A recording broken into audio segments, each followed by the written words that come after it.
It was supposed to be my escape. Instead, I found myself once again drowning in their expectations. I stood in front of the mirror, smoothing out the wrinkles on my dress, my fingers trembling slightly. For weeks, I had been planning this trip. A private villa on a quiet beach in Florida, away from the noise, away from everything. Just me, my thoughts, and the sound of the waves crashing against the shore. I had promised myself that this would be the time I finally did something for me, something that didn't revolve around anyone else's needs.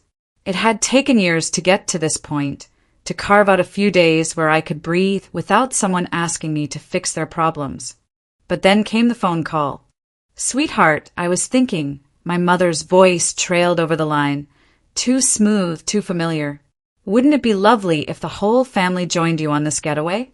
The kids would love it, and Rachel hasn't had a proper vacation in ages." I exhaled, my chest tightening. Of course, they would want to turn my private sanctuary into a family affair. That's how it always went. I wasn't even surprised. Not anymore. "Mom," I said, trying to keep the frustration from my voice, "I really need this time alone. I've been working nonstop, and—" "Don't be selfish, Sophia," she cut me off. "Family comes first. You know this isn't just about you." I bit my lip, the anger rising in my throat. I didn't know if I was more furious at her or at myself for always folding, for giving in to their demands. I had been the one who held everything together for years. I had always done what was expected, always put their needs before my own. And what did I get in return? Nothing but the same heavy expectation to keep giving. Still, I stayed silent, nodding mechanically. "Fine," I said through clenched teeth. "I'll make it work." I hung up the phone, my hands shaking. My mother had succeeded once again, just like always. But something inside me snapped. The resentment, the exhaustion, the constant manipulation. It was all too much. I needed to take control. For once, I needed to put my foot down and not let them drag me into their chaos. I stood there in the silence of my apartment, the weight of my decision sinking in. It was time to stop being the good daughter, the dependable one. Time to stop letting them hijack my life. So I did what I had to do. I didn't cancel the villa. No, I didn't cancel at all. Instead, I took matters into my own hands. I called the resort and upgraded my booking. I made sure everything was set. The villa, the privacy, the security. No one was going to interfere.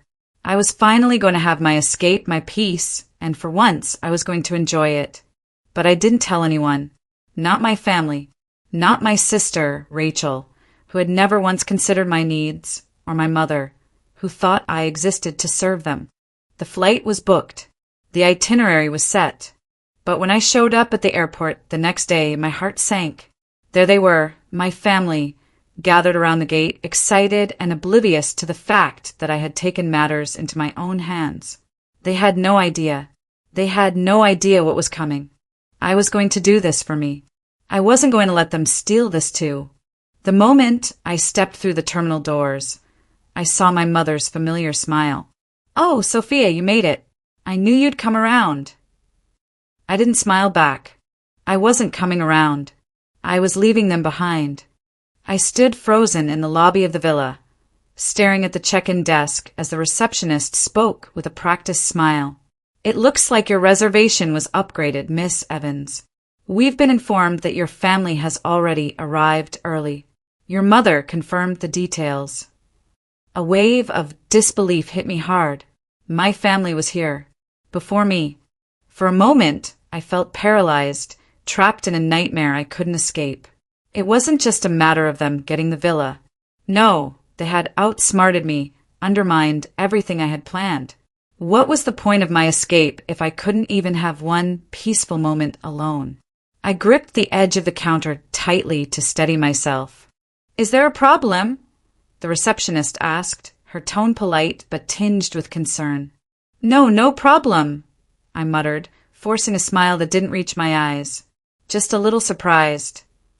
I walked away from the desk, the ground beneath my feet suddenly too heavy, my thoughts spiraling. How had they known? I hadn't told anyone the specific dates I'd booked. Had my mother used some kind of tracking system? Or was it just another one of her calculated moves? I pulled out my phone and stared at the glowing screen. 3 missed calls, each one from my mother, all voicemails. I didn't listen to them. Not yet. It felt like a betrayal in real time. The moment I allowed them in, everything I had fought for would slip through my fingers. I turned down a hallway, away from the family rooms, and headed straight to the private patio, my pulse quickening with each step. The villa was as beautiful as I'd hoped, luxurious, isolated, almost too perfect for a retreat. But with my family now invading, it felt like I had been stripped of every ounce of peace I'd hoped to gain. I needed to make a decision. Fast. I pulled out the spare villa key from my bag and unlocked the door to the secluded suite at the back of the villa, my designated space for solitude. It was dark inside, and I relished the quiet, the emptiness. For a fleeting moment, I felt like I could breathe again. Then the phone rang. My heart dropped when I saw the name flash across the screen, Deborah Evans. I let it ring 3 times before hitting ignore. Her voice was always the same, soothing, manipulative, persuasive. "You know I love you, right?" she had said the last time we spoke. "This is just what family does. We look out for each other." Her words rang in my head like a broken record. We look out for each other. That's what they always said. But where was the love when I needed it? Where was the help when I was drowning under the weight of their demands? I was never their priority. And yet they always acted as though I should drop everything, my plans, my life, whenever they needed me. A shiver ran down my spine. The room felt suddenly colder, more suffocating. My phone buzzed again. This time I answered. "Hello." "Sweetheart, I know you're upset, but your father and I just wanted to see you. We've all been looking forward to this time together." My mother's voice was thick with fake sweetness. "Why don't you come downstairs? We can talk, make everything right." I closed my eyes and leaned against the wall. How could she still do this to me? How could she manipulate me like this? "Mom," I said, trying to sound calm, trying to mask the rising panic. "I need some time alone. Please. I made these plans for myself." "But darling, we're family. You can't just walk away from us. You know that. Family comes first." I could feel the guilt curling around my chest like a noose, squeezing tighter with each word.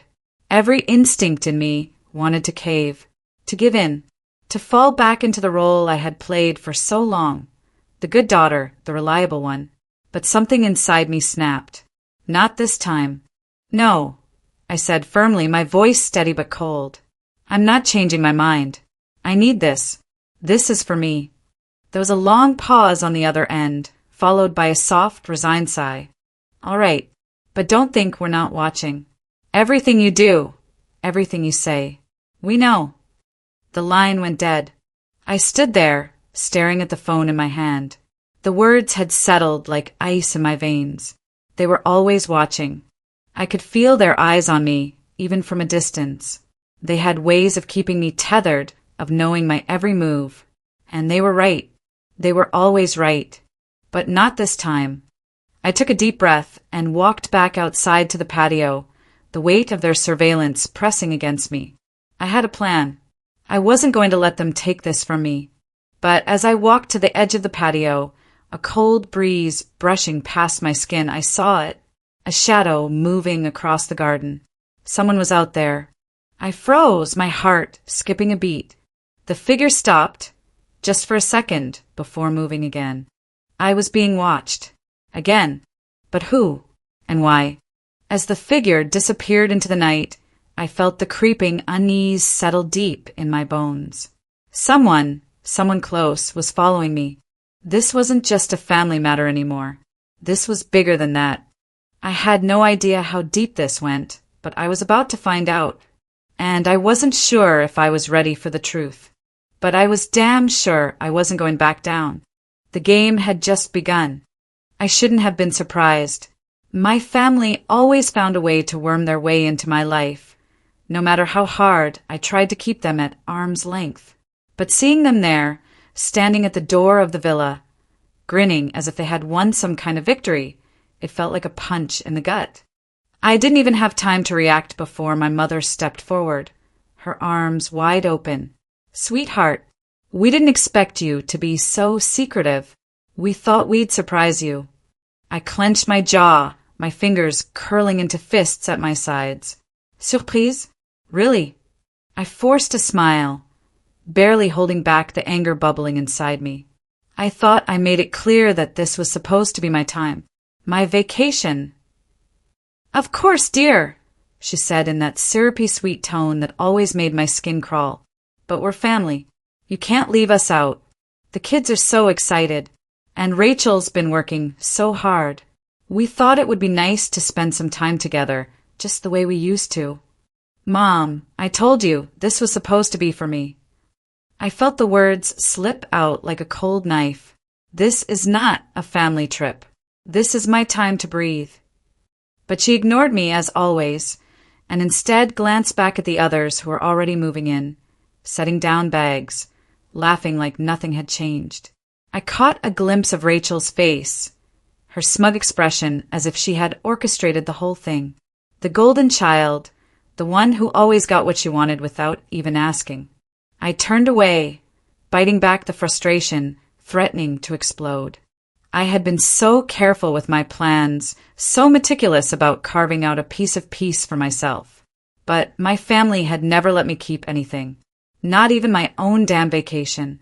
"Don't be like this," my mother said, following me toward the patio. "We'll have a great time, I promise.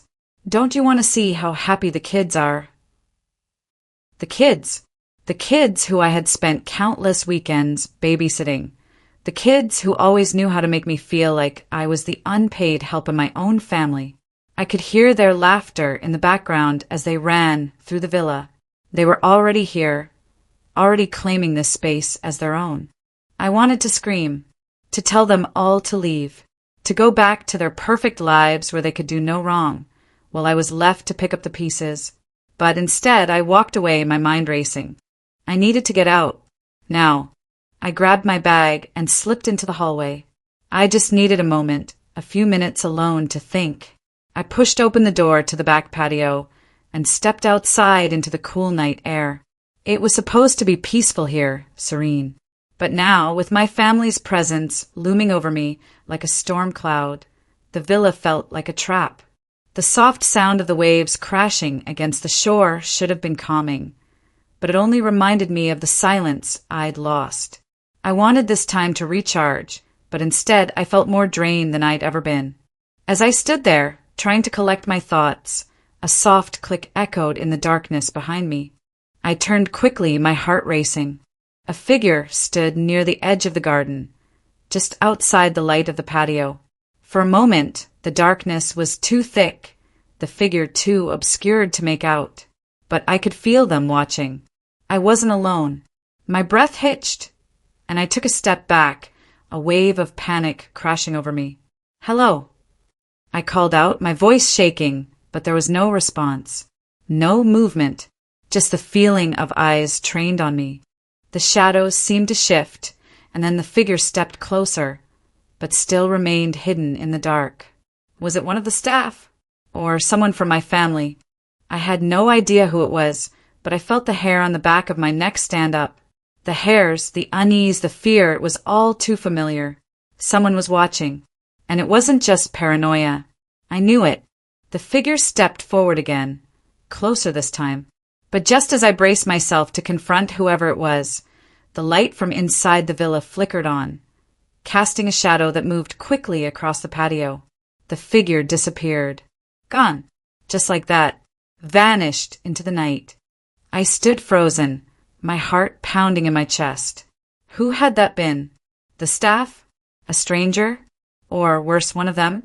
The questions spun in my mind, but I had no answers. No more calmness. No more peace. I rushed back inside, the sound of the door slamming behind me, my breath heavy in my chest.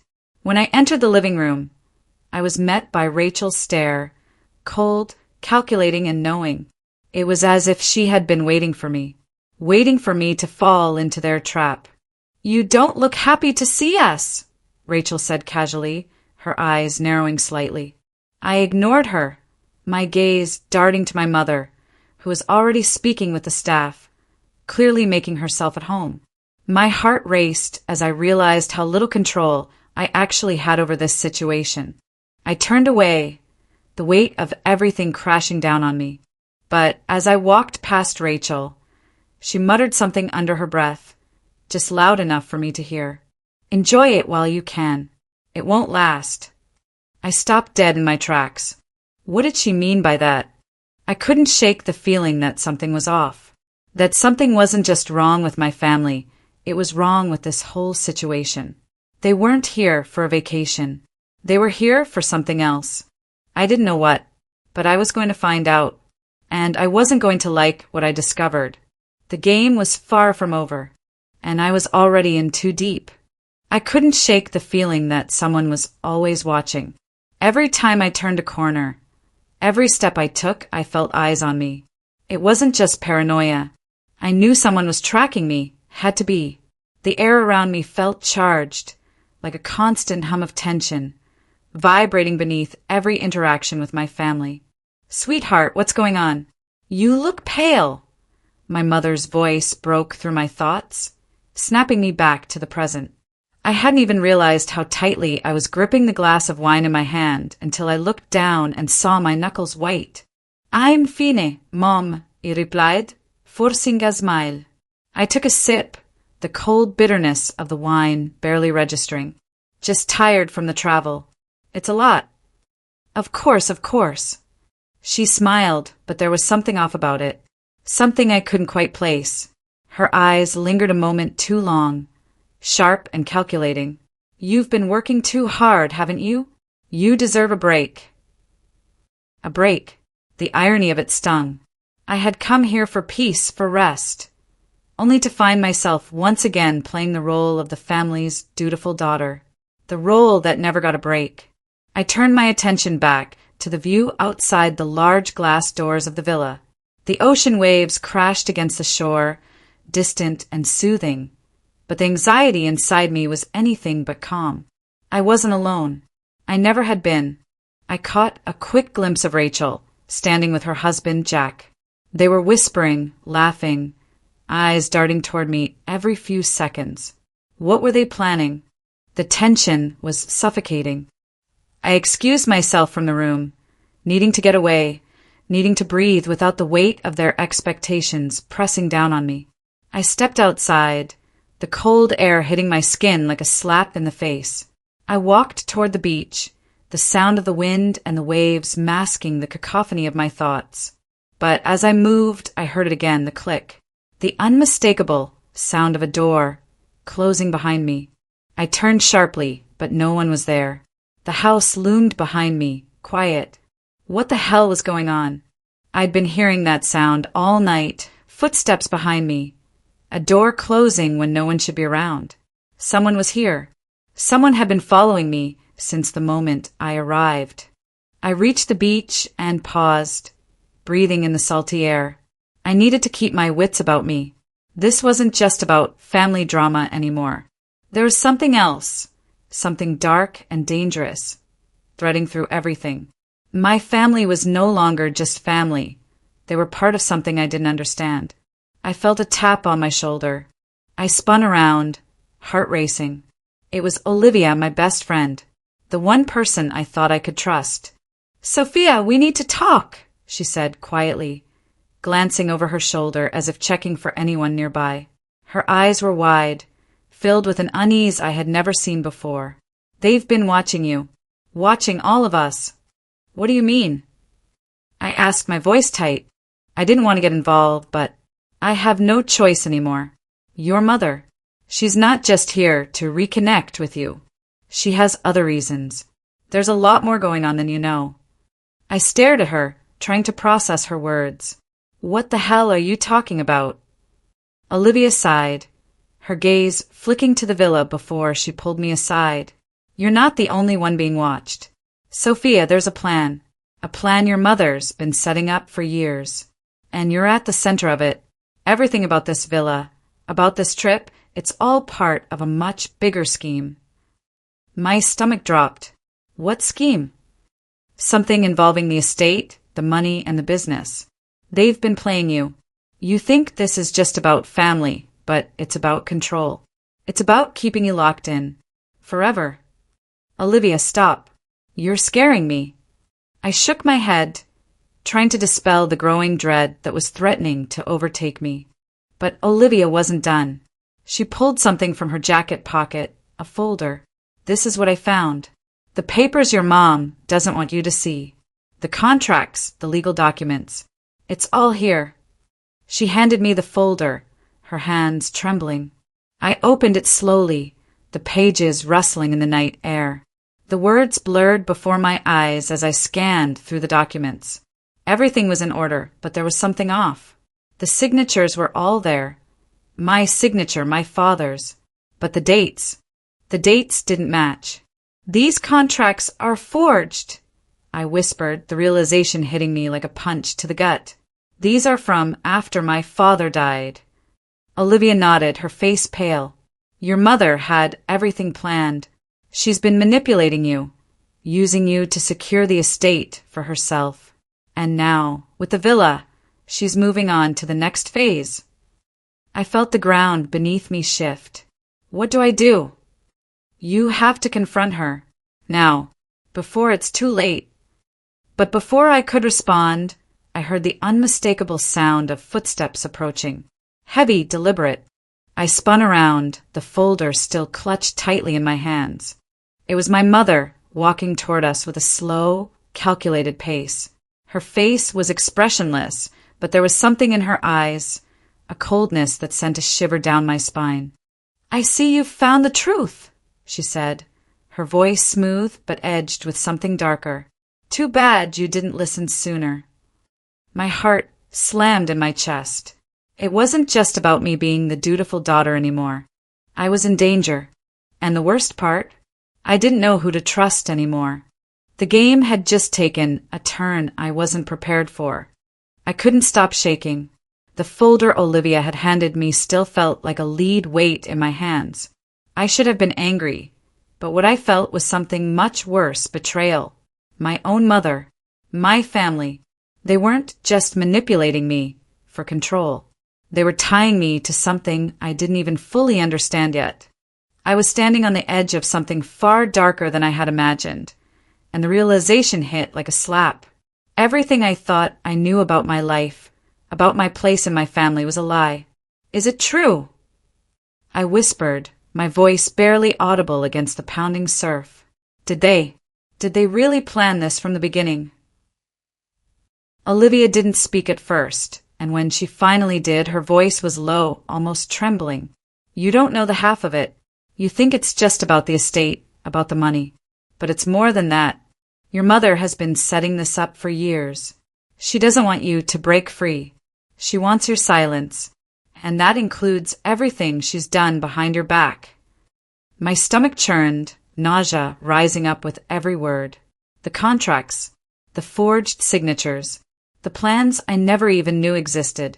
She was using me, not just for control, but as a pawn in a game I didn't even understand. You don't think she would hurt you, do you? Olivia asked, her eyes wide, almost pleading. I wanted to believe she wouldn't, but in my gut I knew better. I wasn't safe.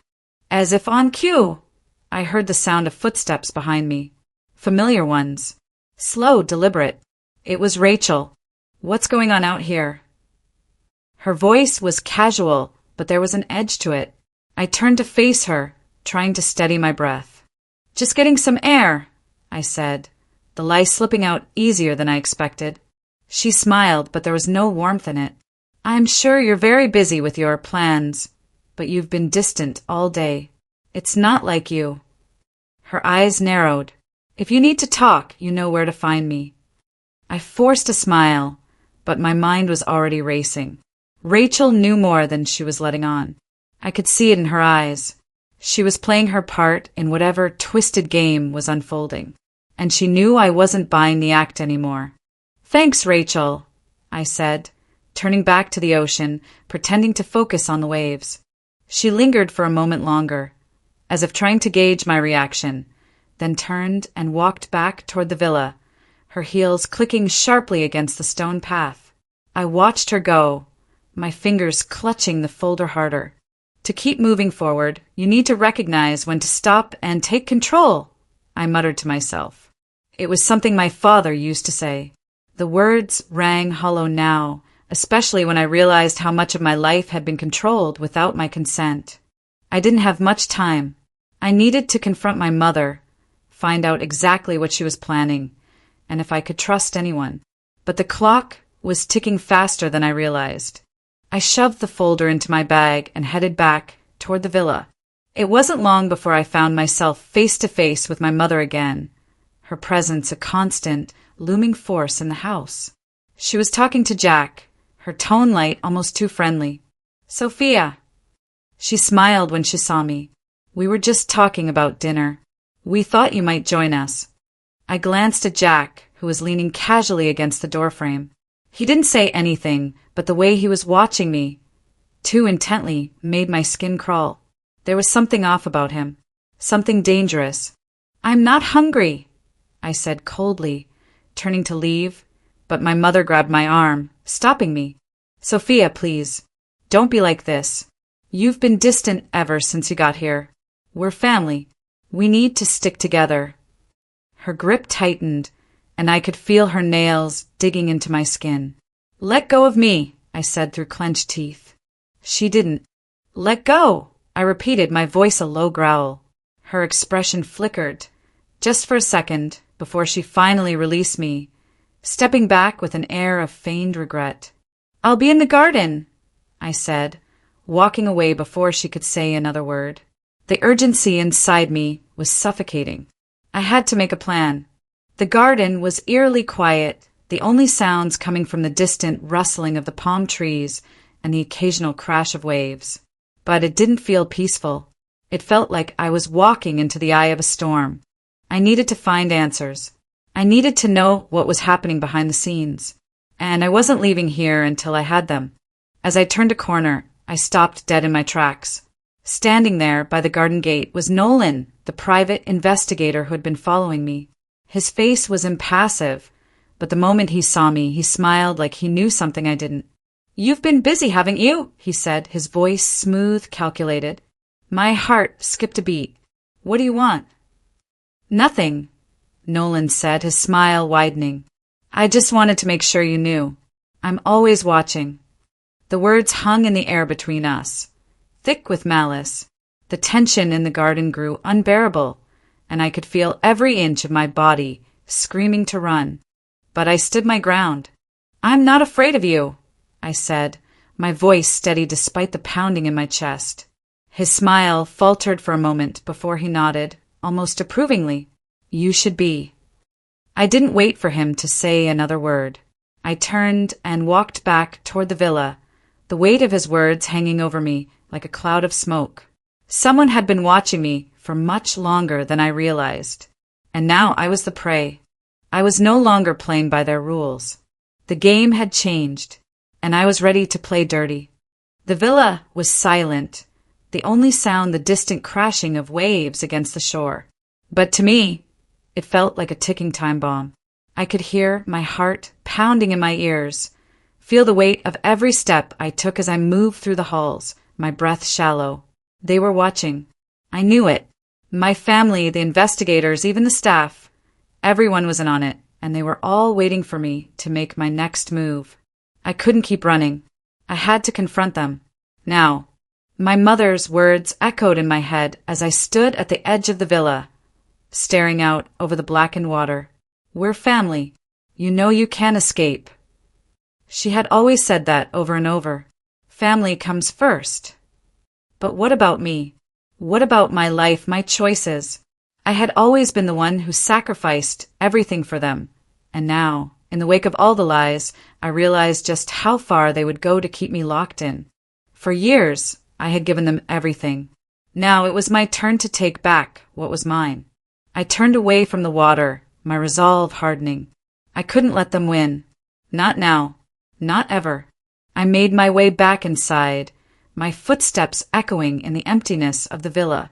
When I reached the living room, I found Rachel standing by the fireplace, staring into the flames. She didn't turn when she heard me enter, but I could see her shoulders tense, her body stiff. She knew what was coming. "You think you're clever, don't you?" I said, my voice low but sharp. Rachel turned, a smirk playing on her lips. "You never understood, did you? This was always about control, about keeping you in line." She stepped forward, her heels clicking on the marble floor. "You think you can just walk away, but you can't. You never could." I took a step toward her, my pulse quickening. "What did you do, Rachel? What are you really after?" Her smile faltered, just for a second, before she leaned in close. "It's not just about money, Sophia. It's about power, about keeping everything we've built. You've always been the weak link, and now we're just closing the circle. I'm the one who's going to take it all. And you're just the stepping stone." Her words hit me like a slap. The betrayal stung, but it wasn't just Rachel. It was my mother. It was everyone who had ever made me feel like I didn't matter. I felt the rage building up inside me, but I had to stay calm. I had to think. As if on cue, the door opened and my mother entered. Her face was cold, unreadable. "I knew you'd come to your senses eventually, Sophia," she said, her voice smooth and insidious. "You always do." "No," I replied, my voice stronger now. "Not this time. I'm done." The tension in the room was thick, almost suffocating. My heart was racing, but my mind was clear. The final piece of the puzzle had fallen into place. My mother hadn't just been using me for the estate. She had been orchestrating this entire thing for years. The villa, the contracts, the manipulation. "You didn't think I'd find out, did you?" I asked, my voice quiet, but the anger simmering just beneath the surface. "You didn't think I'd uncover the truth?" My mother's lips curled into a smile, but there was no warmth in it. "It doesn't matter. It never did. You'll fall in line, just like you always have. Your place is here with us." I shook my head. "No, I'm done. I won't be your pawn anymore." The room fell silent. The air was heavy, and for a moment it felt like time had stopped. But then, like a switch had been flipped, I felt the weight of the situation hit me all at once. The stakes had never been higher. I turned toward the door, determined to leave. But before I could reach it, there was a loud crash.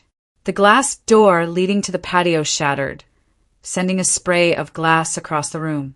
My heart stopped. Standing in the doorway was Nolan, the investigator. He wasn't alone. Two men, their faces obscured, stood behind him, their eyes trained on me. "Did you really think you could walk away?" Nolan's voice was cold, calculating. He took a step forward, his eyes never leaving mine. "You don't get to just leave, Sophia. You've been a part of this from the beginning." The fear hit me like a wave, but I didn't show it. Not now. I wouldn't give them the satisfaction. I stepped back, my mind racing. They had known. They had always known I would fight back. And now they were cornering me, trying to force me into submission. But I had one card left to play, one thing they didn't expect. I reached into my bag and pulled out the folder Olivia had given me earlier, the one with the forged documents, the ones that had exposed my family's lies. "I'm not afraid of you," I said, holding the folder out in front of me. "You can threaten me all you want, but this is my proof. And I'll make sure it's seen. I'll make sure everyone knows the truth about what you've been doing." For a moment, Nolan's face faltered. His mask of control slipped just enough for me to see the panic behind his eyes. He wasn't expecting this. Before he could react, I turned and sprinted toward the door, but I didn't get far. As I reached the hallway, I heard Rachel's voice, sharp and urgent. "You don't know what you're doing." But it was too late. I was already making my way out, the heavy door slamming behind me. The cool night air hit me as I stepped onto the beach, the sand beneath my feet grounding me. For the first time in years, I felt free. The weight of my family's manipulation had finally been lifted. I had taken control of my life. I didn't know what would happen next. But I knew one thing: I was never going back. To be free is to choose yourself, even when it feels like the world is trying to break you. And for the first time in my life, I was choosing me.